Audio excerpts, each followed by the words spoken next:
तो आज की मुरली में बाबा ने कर्मों की गति की बात करी है थोड़ी सी। और उसमें भी कि ज्ञान और योग कैसे हमें पुरुषार्थ में मदद करते हैं। मुरली पढ़ते हैं। 12 तारीख की मुरली है। मीठे बच्चे, ज्ञान अमृत है और योग अग्नि है। और ज्ञान और योग से तुम्हारे सब दुख दर्द दूर हो जाएंगे। जितना ज्यादा हम ज्ञान और योग में आगे बढ़ते जाएंगे, उतना किसी भी तरीके के हमारे जो दुख है, चाहे मन के दुख है, चाहे शरीर के दुख है, वो धीरे धीरे करके दूर होते जाएंगे। प्रश्न है, कौन सा रस ज्ञान से प्राप्त होता है, भक्ति से नहीं? जीवन मुक्ति का रस। जीवन मुक्ति का रस का अर्थ है कि जीवन में रहते हुए मुक्त। अभी तो क्या है, हम जीवन में तो रहते हैं, मगर कितनी बार हमें चीजें नहीं भी अच्छी लगती हैं, परेशान करती हैं, मगर हम उनको छोड़ तो सकते नहीं।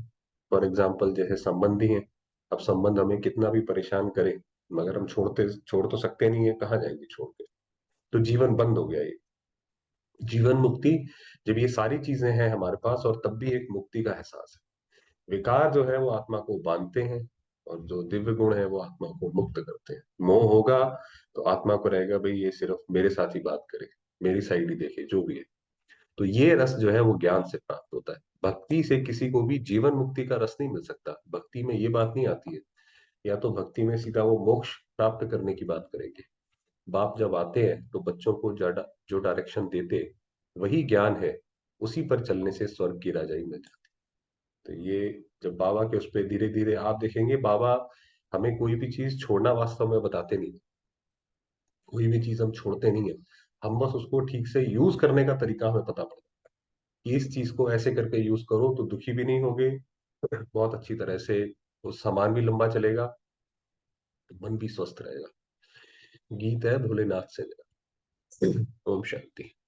बच्चों का भोला बाबा बच्चों प्रति समझा रहे हैं, क्योंकि भोलेनाथ से निराला है ना, तो भोलेनाथ बाबा, इसको कहा जाता है शिव भोला बाबा। हमेशा शिव को बाबा कहा जाता है। भक्ति मार्ग में भी भोला बाबा ऐसे करके बोलते हैं। कोई चित्र देखे व ना देखे, परंतु याद करते हैं शिव भोलानाथ। शंकर व विष्णु व ब्रह्मा को भोलानाथ ही कहेंगे।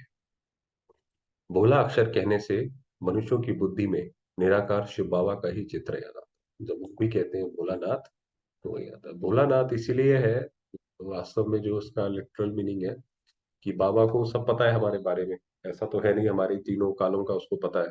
उसको ये भी पता है कि जितना भी वो, बाबा तो पूरी मेहनत करते हैं हर एक बच्चे के ऊपर। बाबा तो यही चाहते हैं कि हर एक बच्चा जैसे लक्ष्मी नारायण बने, जैसे किसी माँ बाप के बच्चे हो।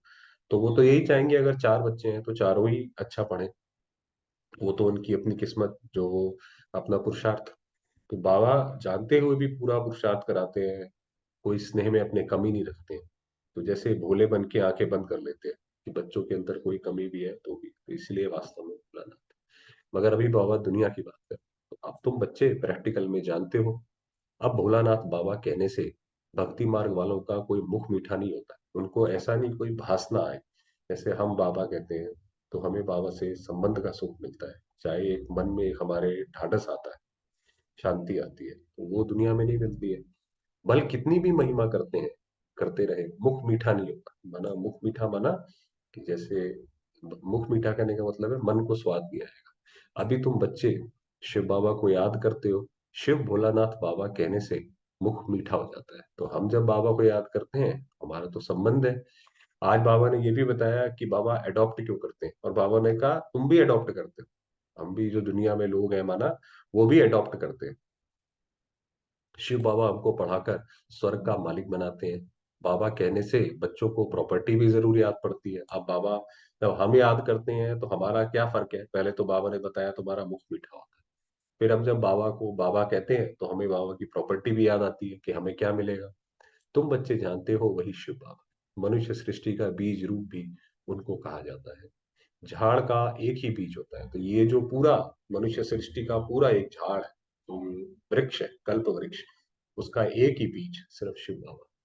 तो मनुष्य सृष्टि रूपी झाड़ का भी वह एक बीज है, जिससे फिर मनुष्य सृष्टि रची जाती है। तो उस झाड़ से, उस बीज से, वो बीज सबसे पहले अपने जो है 2 पत्ते उससे निकलते हैं, अंकुरित होते हैं।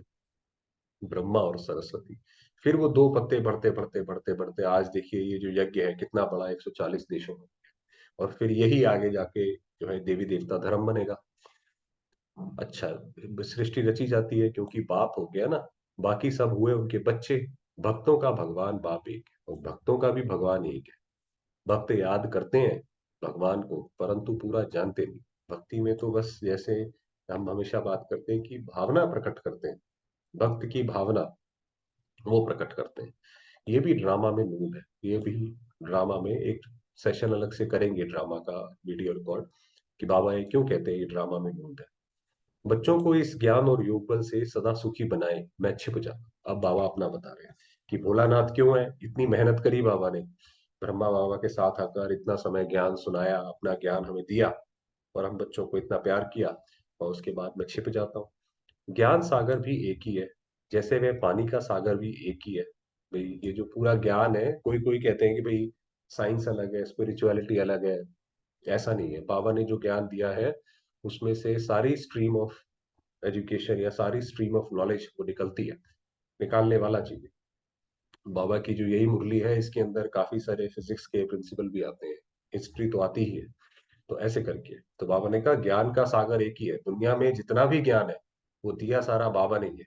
बाबा के ज्ञान को ही हम समझने के बाद फिर बाकी ज्ञान को समझ सकते हैं। ये तो हमने भी देखा साइंस में भी कि जहां बाबा की नॉलेज जहां एक्यूरेट नहीं है, वहाँ कहीं ना कहीं जो बहुत बड़े विचारक या साइंटिस्ट हुए हैं उन्होंने कोई ना कोई ये तो आत्मा या तो भगवान का जो पॉइंट मिस करा है, जिसकी वजह से वो साइंस गलत दिशा में चली गई। तो जैसे वह पानी का सागर एक है, वैसे ज्ञान का सागर भी एक है। उनको बांटा गया है, ये इंडिया का सागर, ये फलाने का सागर, आपको पता है पानी भी अलग अलग है, एशिया पैसिफिक का अलग है, फिर वो जब वेस्ट में चला जाता है तो उसकी अलग है। वास्तव में सागर एक ही है। वास्तव में तो पानी वो सारा एक ही है, सारी सृष्टि जो है एक ही तो परिवार है। सतयुग में इस सागर को बांट नहीं सकते। वहां पे ऐसे ये लक्ष्मी नारायण का ये नहीं है कि ये अलग है, ये तुम्हारा है, ये हमारा है। ये एक ही सागर रहता है जिसके तुम मालिक बनने वाले हो। वहां इतने खंड थोड़े रहते हैं। एक बाप की एक राजधानी रहती है, तो वहां पे सब कुछ वन वन वन, एक ही राजधानी, एक ही धर्म, एक ही भाषा, सब कुछ वन वन वन रहता है। इसलिए वहां पे ये भी नहीं है, बाबा ने पीछे मुड़ लिए बोला कि ये गुजराती है, ये राजस्थानी है, ये हरियाणवी है, ऐसा भी नहीं है वहां। सब एक है, सब वन हो जाता है। इसी भारत पर वर्ल्ड ऑलमाइटी अथॉरिटी का एक ही राज्य था, तो फिर वन राज्य रहता है। देवी देवताओं के राज्य को भगवान भगवती का राज्य भी कहते हैं, तो वही जो नारायण और श्री लक्ष्मी का जो राज्य था उसी को भगवान भगवती भी कहते हैं। विलायत वाले गॉड गॉडेस कहते हैं, परंतु जानते नहीं है कि वे कब राज्य करते थे और कैसे राज्य पाए। ये किसी को नहीं पता। चलो ठीक है, किसी किसी किताबों में आपको मिल जाएगा। पहले के राजा भी कई होते थे, वो कहते थे कि हम विष्णु के वंशज हैं। वो बात ठीक है, चलो ठीक है, ये बात मानते हैं कहीं कहीं, मगर कैसे पाया ये किसी को नहीं पता। ज्ञान सागर एक बाप है, वही ज्ञान से सबकी सदगति करते हैं। तो उनका ज्ञान, बाबा को हर चीज का ज्ञान है, मगर कौन सा ज्ञान किस बच्चे को कैसे देना है कि उसकी सदगति हो। क्योंकि ज्ञान अगर गलत तरीके से लिया जाए तो दुर्गति भी हो सकती है। ये जो भी एटॉमिक बॉम्ब्स बना रहे हैं उसका भी तो ज्ञान ही है ना, मगर बाबा जो ज्ञान देते हैं उससे सदगति करते हैं।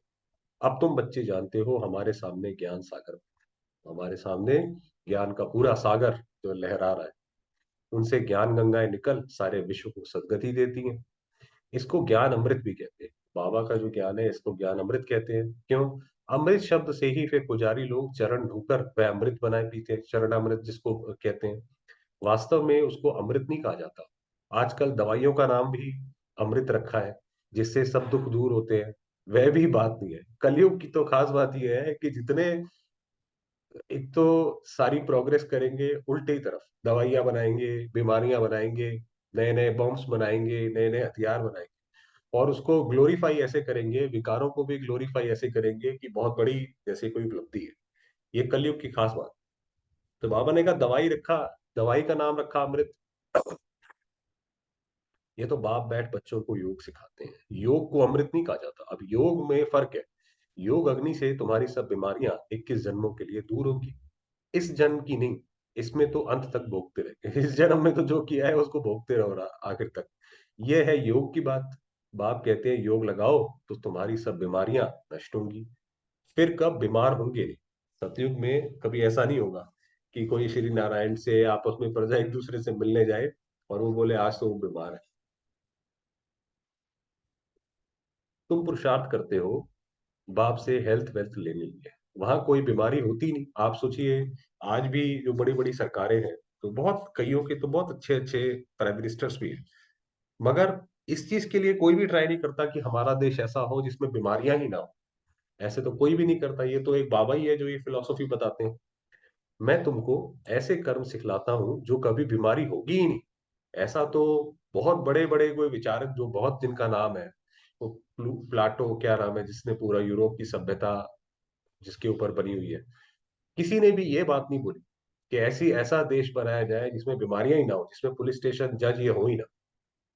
कहते हैं व्यास भगवान ने शास्त्र बनाए, परंतु ये तो सब ड्रामा में नूंद है। नाम पड़ गया है व्यास का, ये है बना बनाया ड्रामा। ये ड्रामा जो है ये बना बनाया है। जो भी तुमने देखा वह सब ड्रामा में नूंद है, अनादि बना बनाया। अब यहाँ पे ये बुद्धि बहुत सालिम चाहिए, समझने में मेहनत लगती है, ये बना बनाया कैसे है। क्योंकि जितना ज्यादा हम देह में होते हैं, तो हमें लगता है हर चीज तो बनाई जाती है, हर चीज की शुरुआत कहीं ना कहीं से तो होती है ना। तो हमें, जब हमारी बुद्धि देह में होती है तो हमें शरीर लाइनें समझ आती हैं, मगर जब हम आत्मा समझते हैं तो ये सर्कल समझना थोड़ा आसान होता है कि ये बना बनाया क्या है, ये हमेशा से चला ही आ रहा है, ये क्या मतलब है। तो ये गहरी बात है, ये बदल नहीं सकता, ये बना बनाया ड्रामा ये बदल नहीं सकता। भक्ति मार्ग द्वापर से ही प्रारंभ हो जाता है। भले कोई कितनी भी भक्ति करे, शास्त्र पढ़े, परंतु वापस नहीं जा सकता। फिर बाबा ने बोला कि कोई कितनी भी, क्योंकि वो शास्त्र मनुष्य नहीं बनाए हैं, और शास्त्र भी जो है वो धीरे धीरे धीरे धीरे गिरावट आती है उनमें भी। सतो प्रधान से तमो प्रधान में जरूर आना है। एक मुरली में बाबा ने, हमने अमृत वेले भी कवर किया था, उसमें बाबा ने बोला कि बाबा भी अगर सतयुग में आए तो भी नीचे तो गिरना पड़ेगा। तो इसलिए तो बाबा ने कहा कोई कितना भी पढ़े, कितना भी पढ़ ले शास्त्र, मगर नीचे तो आएगा। इस कर्म क्षेत्र से बाहर कोई जा नहीं सकता। तो ये सर्कल है, ये सर्कल तो होगा ही होगा। दिन के बाद रात तो आनी ही है। तुम जानते हो हम सो सतो प्रधान थे, अब हम सो तमो प्रधान बने हैं। ड्रामा अनुसार बनना ही है। भक्ति मार्ग में रात शुरू हो अंधियारा हो जाता है। पहले इतना अंधियारा नहीं होता है। आप देखिए अभी से कुछ समय पहले तक भी ऐसा नहीं होता था कि चाहे मीडिया है या चाहे कुछ भी है, हर चीज ही नेगेटिव थी, ऐसा नहीं था। पहले की मूवीज भी आती थी, उसमें वैल्यूज बताई जाती थी कि कैसे वो अपने माँ बाप के प्रति कर्तव्यबद्ध था, ऐसे था। मगर उसके बाद जब अभी अंधियारा हुआ, फिर तो जैसे ये ट्रेंड चला कि हर चीज कैसे गलत हो सकती है और कितने से कितनी गलत हो सकती है, तो वो जैसे अंधियारा हो गया। जितना अभी है, रात को भी पहले सतो प्रधान फिर सत्तो रजो तमो कहा जाता है, ये रात भी ऐसे ही होती है, हर एक चीज सत्तो रजो तमो से निकलती ही है। धीरे धीरे कला कमती होते होते घोर अंधियारा हो जाता है। धीरे धीरे धीरे अब ऐसा आ गया है कि जैसे हमारी सोसाइटी का हर हिस्सा सोसाइटी को बर्बाद करने में, उसके विनाश की तरफ उसको ले जा रहा है। चाहे वो न्यूज हो, चाहे मनुष्य है, कुछ भी है, सारे के सारे उसकी तरफ जा रहे हैं। अभी सृष्टि पर बेहद का ग्रहण है, तो ग्रहण लगा हुआ है, एकदम घोर अंधियारा है। घोर अंधियारा, किसी को नहीं पता सही क्या है, सही बात क्या है। इसीलिए किसी ने जो डाल दिया व्हाट्सएप पे या चीजों पे डाल दिया, वो सब सत्य है। जैसे किसी की अपनी कोई बुद्धि रही नहीं गई है। इस चंद्रमा की बात नहीं है, ये सारे विश्व की बात है। रावण का ग्रहण लगा, तो अभी जैसे रावण ने ग्रहण लगा, द्वापर से लेकर सारे विश्व को ग्रहण लगना शुरू होता है। थोड़ा थोड़ा लगता जाता है, 2500 वर्ष लगता है, जबकि अंत में भारत बिल्कुल ही काला हो जाता है। आप देखिए भारत पहले इतना महान कि जहां पर लोग झूठ नहीं बोलते थे, और आज ऐसा समय आया है कि अगर कोई एक कील भी अगर बाहर छोड़ दे तो वो भी लोग चोरी करके ले जाते हैं। तो ये कितना कालापन हो गया एक तरीके से। अभी है बिल्कुल घोर अंधियारा, घोर सोझरा, अर्थात दिन बनाने वाला है पाप। अब इसको दिन बनाना ये बाबा का, पतित को पावन बनाने वाला है पाप। माया रावण, फिर रात घोर अंधियारा बनाती है, तो माया फिर दोबारा से रात ले आती है। भक्ति करते भगवान को याद करते ही आते हैं। भगवान भगवान को तो याद नहीं करेंगे, माना ये जो सर्वव्यापी बोलते हैं, भाई वो बोलते हैं हम भी भगवान तुम भी भगवान, जो मर्जी करो हम तो भगवान है। तो बाबा ने कहा ऐसा तो नहीं है। सर्वव्यापी के ज्ञान वालों को समझाना चाहिए, गॉड फादर इज वन, कि भगवान एक है। वह है मनुष्य सृष्टि का बीज रूप, बाकी सब है रचना। तो वो बीज है, उसके बाद सारे हम वृक्ष की सारी रचना है। रचना की ऐसी महिमा कभी हो नहीं सकती। शिव बाबा की जो महिमा है और बाकियों की महिमा वो अलग है। अगर कोई आत्मा सो परमात्मा कहे तो उनकी महिमा गाई नहीं जा सकती। तो ऐसा नहीं कि कोई आत्मा सो परमात्मा, जो परमात्मा की महिमा वही आत्मा की महिमा, ऐसे थोड़ी हो सकता है। गायन उसे एक बाप का ही, शिव बाबा ही जो है गायन पूजन लायक है। वह पतित पावन मनुष्य सृष्टि का बीज रूप सत्य है, चैतन्य है। ये बाबा एक एक शब्द बहुत जरूरी है इसके अंदर। बाबा ने बोला पतित पावन मनुष्य सृष्टि का बीज रूप, जैसे ऊपर बताया कि वो बीज रूप है, ये भी इसका मतलब सर्वव्यापी वो है ही नहीं है। दूसरा सत्य है कि गॉड इज ट्रुथ, उसके पास झूठ की, अन्याय की एक रत्ती भी नहीं है। और दूसरा चैतन्य है। कई लोग ये मानते हैं भगवान नेचर है, प्रकृति को भगवान मानते हैं, जैसे कि भगवान का होना ना होना एक बराबर। ऐसा नहीं है, चैतन्य है, उसको भी ये सारी फीलिंग्स इमोशंस आते हैं जो हम फील करते हैं। तभी तो आप मुरली में देखो बाबा कितनी बार कहते हैं, उससे हमें भासना आती है सर्व सुखों की। तो चैतन्य है, आनंद का सागर, ज्ञान का सागर है। कोई भी मनुष्य की ये महिमा हो नहीं सकती। मनुष्य की ऐसी महिमा थोड़ी हो सकती है कि इसको सब ज्ञान आता है, सारा ज्ञान का सागर है, ऐसे नहीं हो सकता। ज्ञान से जीवन मुक्ति का रस एक सेकंड में आ जाता है। तो जैसे ही हम ज्ञान में आए तो हमारा मन तो वैसे ही खुश होना शुरू हो गया। भगवानुवाच गीता में है ना, यज्ञ तप तीर्थ आदि करना, वेद शास्त्र पढ़ना, ये सब भक्ति मार्ग है। इनसे कोई भी मेरे पास आ नहीं सकता। गीता में ये लिखा हुआ है कि मेरे पास आ नहीं सकता, तो उस हिसाब से तो फिर ये छोड़ देना चाहिए, मगर जाते तो सारे हैं। इसीलिए जैसे बुद्धिहीन न्यायहीन है, जो शास्त्र पढ़ते हैं उस शास्त्र में लिखा है कि ये नहीं हो सकता, उसी शास्त्र को सर्वशास्त्रमयी मानते हैं और फिर फॉलो भी नहीं करते। तो पिछाड़ी में सबको पार्ट बजाने आना है, वरना सारी आत्माएं नीचे आ जाएगी। गॉड फादर इज वन, वही करण करावन हार है। इसलिए ब्रह्मा से सतयुगी आदि सनातन देवी देवता धर्म की स्थापना कराते हैं। तो शिव बाबा ही जो है करते भी हैं और कराते भी हैं। तो ब्रह्मा द्वारा स्थापना कराते हैं। मनुष्य को करण करावन हार नहीं कहेंगे, गॉड को ही क्रिएटर डायरेक्टर कहा जाता है। बच्चों को डायरेक्शन देते रहते हैं। कैसे देखिए बाबा के शब्द कैसे बेहद को एड्रेस करते हैं, कि सारी दुनिया का कैसे चल रहा है वो एड्रेस करते हैं। डायरेक्शन को ज्ञान कहा जाता है। जो बाबा डायरेक्शन देते हैं, बच्चे ऐसे करो, वही तो ज्ञान है। तुम बच्चों को खुद बैठ समझाते हैं, आत्मा इन आंखों से देखती है, भ्रुकुटी के बीच में रहती है, मुख से बोलती है। तभी आप देखिए कितनी बहुत आसान सी बात कि मैं आत्मा इस शरीर से भिन्न सत्ता हूँ, ये छोटी सी बात भी मनुष्य को समझ नहीं आई। इसीलिए जब वो आइंस्टाइन या न्यूटन कौन था उसका बोला कि ये जब मरे इसका हमें दिमाग दे देना। अरे दिमाग तो, क्योंकि उन्होंने सोचा कि दिमाग में सारा ज्ञान भरा हुआ है, क्योंकि इंटेलिजेंट है, क्योंकि इसका दिमाग है सर। ये नहीं सोचा कि ये आत्मा है, इसकी वैल्यूज क्या है, वो हमें अडॉप्ट करेंगे तब उसके जैसा बनेंगे। इसीलिए तो कोई और आइंस्टाइन बना भी नहीं पाए उसके बाद। तो कितना फर्क पड़ गया। परमपिता परमात्मा भी जब आए तब तो मुख से ज्ञान सुनाए। कहते हैं मैं इस रथ में रथी हूं बैठा। बाबा ने कहा अब जो है मैं इस रथी में बैठा हूं, तुमको सहज राजयोग सिखलाता हूं, तुम राज ऋषि। हम कौन है? राज ऋषि। बाबा ने बताया आगे, ऐसा कोई मनुष्य नहीं जो कहे हे लाडले बच्चे तुम राज ऋषि हो। ऐसे दुनिया में कोई थोड़ी कह सकता है कि तुम राज ऋषि हो। ये तो सिर्फ हमारा ही एक टाइटल है और बाबा ही कहने वाला है। सिवाय बाप के कोई की ताकत नहीं बात करने की। बाप ही कहते हैं हे बच्चे, इनकी आत्मा भी सुनती है। जब बाबा कहते हैं हमें हे बच्चे, तो ये ब्रह्मा बाबा भी सुनते हैं, इनको भी कहते हैं हे बच्चे तुम राज ऋषि हो। ये अपना हमेशा एक टाइटल याद रखें कि मुझे स्वयं सत्य चैतन्य बाबा ने बोला कि तुम राज ऋषि हो। तुमको राजाई के लिए हमें शिक्षा देनी है। राज ऋषि हो, राजाई की शिक्षा तुम सीखो, पूरी पढ़ाई करो उसकी। तो हमें हम वो हमारा काम है। 5,000 वर्ष पहले मैंने तुमको शिक्षा दी थी, हर 5,000 वर्ष बाद हम शिक्षा देने होते हैं। ऐसे कोई साधु संत आदि कह ना सके, बाप ही समझाते हैं, उनको खिवैया भी कहते। बरोबर तुमको विषय सागर से निकाल क्षीर सागर में ले जाते हैं। विषय सागर क्या है? विषय विकार बना, उसके अंदर रोज आत्मा उठती है, विषय विकारों में गोते लगाती है, और फिर दोबारा से रात को दुखी होती है, या जब भी है दुखी होती है और बीमार होती है। मगर हम जहाँ चले जाएंगे क्षीर सागर में, सतयुग में, तुम बड़े आराम से बैठे रहेंगे। बाबा ने कहा वहां पे तुम बिल्कुल आराम से बैठेंगे तो मैं भी निश्चिंत होकर जो है वापस चला जाऊंगा। अब तो तुम जानते हो, बाप कहते हैं मैं ब्रह्मा तन में प्रवेश करता हूँ, फिर ये ब्रह्मा सरस्वती विष्णु का रूप बनते हैं, फिर यही ब्रह्मा सरस्वती आगे विष्णु बन के पालना करेंगे। तुम विष्णुपुरी के मालिक बनते हो ना, ये है गुप्त बातें, तुम बच्चे ही जानो और ना जाने कोई। जैसे भगवान के लिए बोलते हैं कि भगवान कौन से भेष में आ जाए, ऐसे ही ये बातें भी बड़ी गुप्त हैं। किसी आप खुले में भी अगर बोलेंगे तो लोगों को नहीं समझ आएगा कि ये क्या बात करते हैं।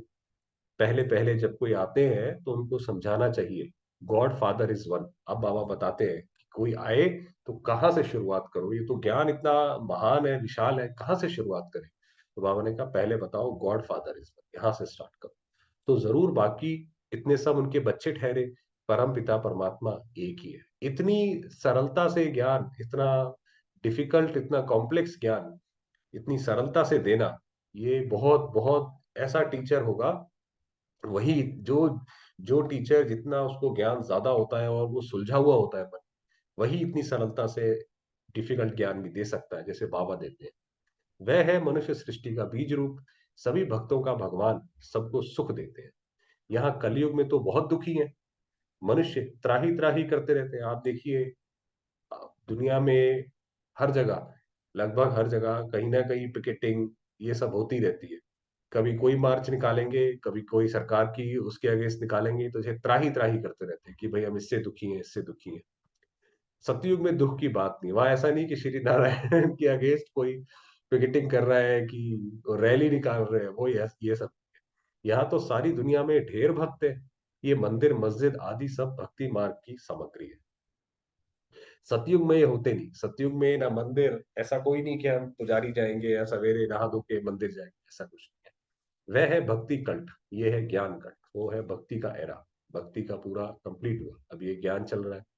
जब रात शुरू होती है तो पहले पहले सोमनाथ का मंदिर बनाते हैं। देखिए ब्रह्मा बाबा ने सोमनाथ का मंदिर बनाया और वो आज तक कलयुग के अंत तक भी खड़ा है। उसी तरीके से भारत में शिव बाबा आए, भारत भी विनाश में जो है, भारत विनाश हो नहीं पाएगा। हालांकि सिविल वॉर होगी मगर वो नहीं पाएगा। तो माना जो ब्रह्मा बाबा ने बनाया, जो शिव बाबा ने बनाया, वो जैसे कि अविनाशी है, वो कभी जाता नहीं है। सोमनाथ का मंदिर बनाते हैं। तो तुम्हारे पास जब कोई आते हैं तो पहले पहले उन्हें समझाओ कि गॉड फादर इज वन। अब ये बाबा ने बताया, किसी को ज्ञान समझाना हो तो उनको ऐसे करके समझाओ। भारत में ही आप गाते हैं तुम मात पिता, कि भगवान को मात पिता कहना ये भारत नहीं है, ये है मदर फादर कंट्री। ये है मदर फादर कंट्री। जगत अम्मा जगत पिता दोनों है। देलवाड़ा मंदिर भी एक्यूरेट बना हुआ है, लक्ष्मी नारायण का चित्र मंदिरों में एक्यूरेट बना हुआ है। बाबा ने कहा अब उनके चित्र जो है रह गए और कुछ नहीं रह गया, लेकिन ओरिजिनल चित्र तो निकाल ना सके भाई, वास्तव में लक्ष्मी नारायण की शक्ल सूरत कैसी थी, कैसे थे वो तो नहीं कोई है। कोई एक्टर का चित्र ही ले फिर बनाते हैं, भाई कोई जो एक्टर होता है उस वक्त चल रहा होगा उसी का बना देंगे। उन्होंने तो राज्य किया सतयुग में। मनुष्य कहते भी हैं सतयुग में लक्ष्मी नारायण का राज्य था। लक्ष्मी नारायण के बचपन की कोई हिस्ट्री है कि लक्ष्मी नारायण का बचपन कहाँ गया, ये किसी को नहीं पता। राधे कृष्ण की है। श्री कृष्ण जन्माष्टमी मनाते हैं, फिर नारायण अष्टमी कहाँ गई। श्री कृष्ण को फिर द्वापर में ले गए। ये कितने गहरे गहरे प्रश्न है। दुनिया में आप लोगों से पूछो तो उन्हें तो प्रश्न ही पहले समझ नहीं आएगा कि ये प्रश्न क्या है। राधे कृष्ण तो प्रिंस प्रिंसेस हैं, दोनों अपनी अपनी राजधानी में रहते हैं। पहले तो जब श्री कृष्ण का जन्म हुआ, फिर राधे का जन्म हुआ, फिर उसके बाद दोनों अलग अलग राजधानी में थे। फिर दोनों का स्वयंवर हुआ और फिर उनकी शादी हुई। जरूर स्वयंवर हुआ होगा तब राजगद्दी पर बैठे होंगे। राधे कृष्ण का राज्य तो है नहीं। सूर्यवंशी चंद्रवंशी घराना है। चंद्रवंशी में तो सूर्यवंशी श्री कृष्ण आ ना सके। ऐसा नहीं कि चंद्रवंशियों का जब राज्य चल रहा है तो वो उनका उनका समय है, तो उनका जो है बोलबाला हो, उस वक्त नहीं आ सकते कृष्ण। बड़े मूंझ गए, कंफ्यूज हो गए माना। तो पहले पहले समझाना है गॉड फादर एक है, वह होते हैं हद के फादर। स्त्री रची, फिर स्त्री से बच्चे पैदा किए, जो हद के फादर बोला। स्त्री को अडॉप्ट किया, जन्म नहीं दिया। तो जैसे दुनिया में लोग शादी करते हैं तो स्त्री को एक तरीके से अडॉप्ट करते हैं कि भाई अभी हमारी जीवन साथी है, जो भी हुई। तो बेहद का बाप भी कहते हैं मैं इनमें प्रवेश कर अडॉप्ट करता हूं। तो जैसे स्त्री को दुनिया में अडॉप्ट करते हैं, शादी करते हैं, वैसे ही बाबा ने भी हमें अडॉप्ट किया। भगवान ने सृष्टि कैसे रची ये किसको भी पता नहीं है। ये एक दूसरा बहुत बड़ा सवाल है दुनिया में, जो साइंस और स्पिरिचुअलिटी के बीच में जो ये बाउंड्री खिंची हुई है वो इसी पे ही खिंची हुई है कि भगवान ने सृष्टि रची कैसे। उनको लगता है भगवान ने आउट ऑफ नथिंग जो है ये दुनिया बना दी, क्योंकि साइंस में वो एक्सप्लेन करना बहुत मुश्किल है। इसलिए वो कहते हैं ऐसे नहीं कि प्रलय हो जाती है फिर सागर के पत्ते पर आते हैं। अगर ऐसा है तो अकेला श्री कृष्ण कैसे सृष्टि रचे? भाई उसमें दिखाया प्रलय हुई, फिर श्री कृष्ण आए, फिर तो दो चाहिए, फीमेल भी चाहिए, परंतु ऐसी कोई बात है नहीं। भाई श्री कृष्ण अकेला कहाँ से आ जाएगा? माँ बाप तो चाहिए ना। बाप कहते हैं मैं अडॉप्ट करता हूँ। तुम सब कहते हो बाबा हम आपकी मुख वंशावली हैं, मैं इस मुख का आधार लेता हूँ। तो बाबा कहते हैं, कहता हूँ हे बच्चे, अभी आज कैसे तीसरी बार बोला कि हे बच्चे, तुम भी कहते हो हे शिव बाबा हम आपके बच्चे थे फिर बने हैं बाबा। बाप कहते हैं तुम बच्चों के लिए मैंने वैकुंठ की सौगात लाई है। बाबा इतने समय बाद मिलने आए हैं तो सौगात लाए हैं। तुम यहाँ बैठे हो स्वर्ग का मालिक बनने लिए, यह है राजयोग, राजा स्थापन हो रही है। और प्रिसेप्टर ऐसे नहीं कहेंगे, जो और धर्म स्थापक होते हैं वो ऐसे नहीं कहेंगे राजा ही स्थापन हो, कि मैं क्रिश्चियन राजा ही स्थापन करता हूँ वो सिख राजा ही स्थापन करता हूँ, नहीं। तुम नई दुनिया में राजाई लेने के लिए शिक्षा पा रहे हो। ये वंडर है ना। गॉड फादर है स्वर्ग का रचयिता। अब ये भगवान कैसे स्वर्ग रचता है, कैसे वो पूरा कार्य करता है, अब हमें समझ आया। तो जरूर उनसे हमको स्वर्ग की राजाई पाने का हक है ना। सतयुग में राजाई थी, मनुष्य सृष्टि कैसे क्रिएट करते हैं अभी तुम जानते हो। भगवान उवाच, ये है हमारे मुख वंशावली। शिव बाबा ने बोला कि हम बाबा के मुख वंशावली। बाकी सभी हैं रावण की कुख वंशावली, वह है ब्राह्मण कुख वंशावली। तुम ब्राह्मण मुख वंशावली। दुनिया में जो ब्राह्मण है जो अपने आप को कहलाते हैं वो तो कुख वंशावली है, कोख से हुए। तुम समझा सकते हो ब्रह्मा की औलाद जरूर ब्राह्मण ठहरे ना। ब्रह्मा है प्रजापिता ब्रह्मा, तो उनकी संतान भी ब्राह्मण ठहरे। ब्राह्मण के बच्चे ब्राह्मण होते हैं ना। तुम हो ब्रह्मा की सच्ची औलाद ब्राह्मण। तो जो हम वास्तव में है कि डायरेक्ट ब्रह्मा से हमारा जो है जन्म हुआ है और उनको हम फॉलो करते हैं, तो इसलिए हम है सच्चे ब्राह्मण। ब्राह्मण है सबसे ऊंच, ब्राह्मणों को चोटी में रखा जाता है। इसीलिए आप देखिए जो जो हमारे पुराने जो चित्र या जो रिचुअल्स होते थे उनकी भी हर एक वैल्यू होती थी कि ब्राह्मण हमेशा चोटी रखता था और चोटी के ऊपर गांठ बांधता था। तो चोटी माना ब्राह्मण सबसे ऊंचे है, और गांठ यानी कि वो शिव बाबा को रिप्रेजेंट करती है। तो ब्राह्मणों की चोटी में रखा जाता है। जैसे ऊंच ते ऊंच भगवान शिव बाबा को त्रिमूर्ति से उड़ा दिया है, वैसे ऊंच ते ऊंच ब्राह्मणों को भी चोटी से उड़ा दिया है। जो विराट रूप का चित्र दिखाते हैं उसमें ब्राह्मण नहीं दिखाते, विराट रूप में ब्राह्मणों को नहीं दिखाते हैं। सिर्फ कहते हैं देवता क्षत्रिय वैश्य शूद्र, पहले पहले तुम ब्राह्मण हो। तुम कितनी भारी सेवा करते हो भाई। अब आप देखिए हमारी सेवा कितनी भारी है। माना जब इस वक्त संसार को जरूरत है सुख शांति की, हर एक आत्मा जो है प्यासी है, हम उस वक्त सेवा करते हैं। तो ऊंच ते ऊंच भगवान, फिर उनसे पैदा किए हुए तुम बच्चे हो। सबसे पहले भगवान अपना कार्य करते हैं, फिर हम जब हम आ जाते हैं हम उसका जिम्मेवारी उठाते हैं। चलिए समय हुआ है, वरदान देते हैं। तो वरदान दिया, पवित्रता की विशेष धारणा द्वारा अतीन्द्रिय सुख का अनुभव करने वाले ब्रह्मचारी। तो माना अगर अतीन्द्रिय सुख अनुभव करना है, बाबा से सर्व संबंधों का सुख लेना है, तो पवित्रता की धारणा तो जरूर चाहिए, उसके बिना नहीं होगा। ब्राह्मण जीवन की विशेष धारणा पवित्रता है। यही निरंतर अतीन्द्रिय सुख और स्वीट साइलेंस का विशेष पवित्रता होगा तो मन को सुख भी भासेगा और साइलेंस भी बहुत अच्छा लगेगा। पवित्रता सिर्फ ब्रह्मचर्य नहीं, लेकिन ब्रह्मचारी और सदा ब्रह्मचारी, अर्थात ब्रह्मा बाप के आचरण पर हर कदम चलने वाले। अब ने कहा पवित्रता का मतलब ये नहीं है कि हम तो जी पवित्र हैं, हम तो ब्रह्मचर्य का पालन करते हैं, वो बात ठीक है, मगर उसके आगे भी ब्रह्मचारी, जैसे ब्रह्मा बाबा ने किया वैसे।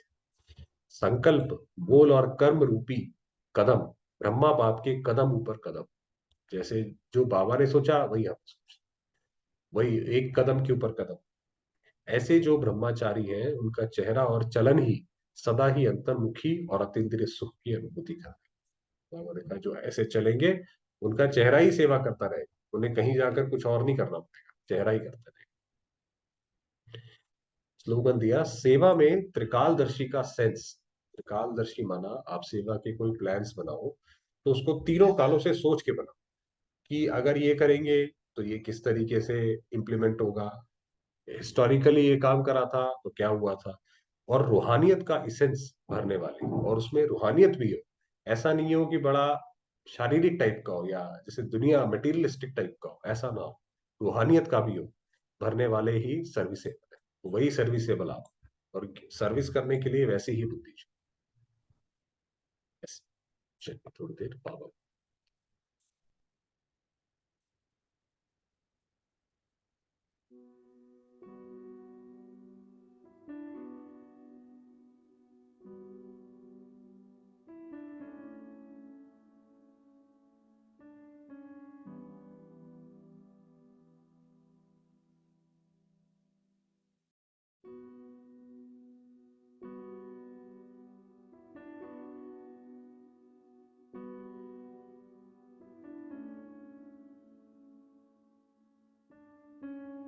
देखेंगे स्वयं को आत्मिक स्वरूप में।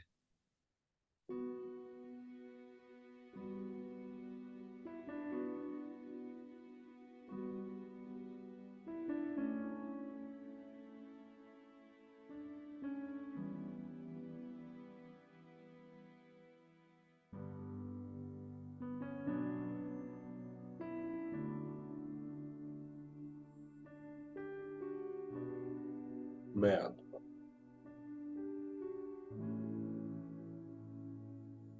राज ऋषि,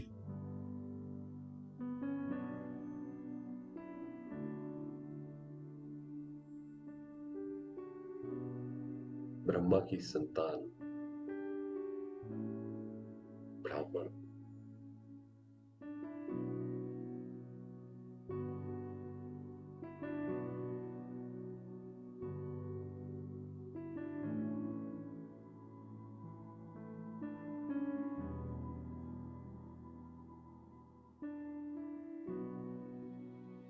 शांति की शक्ति से भरपूर।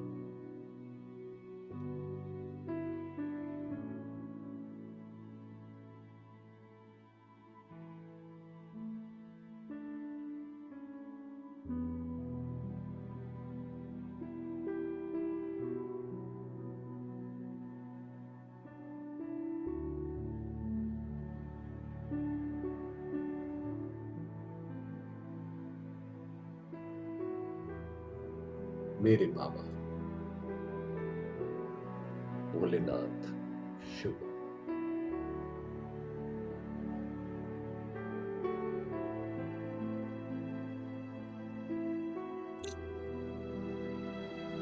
ज्ञान सागर, चैतन्य,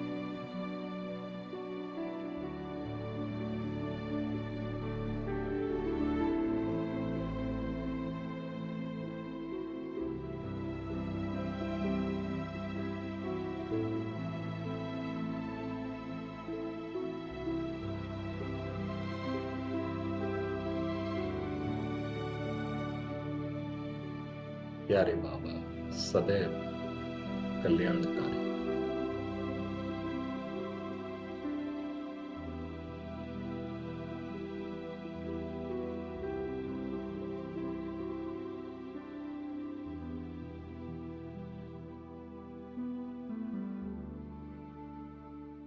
मैं आत्मा भी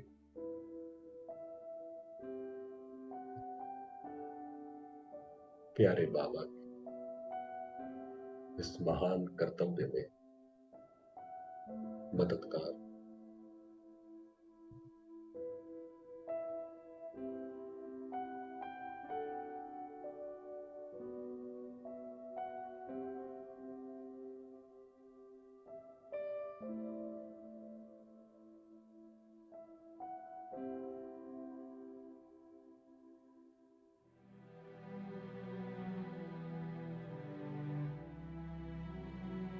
बाबा की किरणों में स्नेह की गोद में समाई हूं।